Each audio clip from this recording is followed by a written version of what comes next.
समुद्र मंथन आखिर क्यों करना पड़ा था? वो एक दुर्वासा ऋषि हुआ करते थे जिनको कि काफ़ी गुस्सा आया करता था और उस टाइम कहते थे कि उनके क्रोध से सब डरते थे और वो क्रोध में बहुत जनों को बहुत भीषण श्राप दिया करते थे। तो एक बार उन्होंने बहुत घोर तपस्या करके एक यज्ञ किया, एक ऐसा अस्त्र बनाने के लिए जो कि दुनिया का सबसे पावरफुल अस्त्र होता, और वो चूज करके किसी को चूज करके वो अस्त्र देते। अब वो अस्त्र देने के लिए उन्होंने देवताओं के राजा इंद्र को चुना।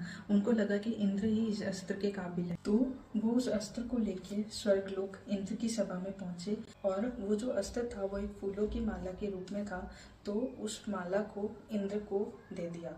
अब इंद्र क्योंकि स्वर्ग के राजा थे और वो उनको बहुत घमंडी और बहुत इगोइस्टिक कहा जाता है, तो उन्होंने ईगो में उस माला का, उस अस्त्र का अपमान कर दिया कि ये मामूली फूलों की माला, मेरे क्या काम, ये बोल के उन्होंने उस माला को ऐरावत, जो उनका वाहन था ऐरावत, वो उनको दे दिया।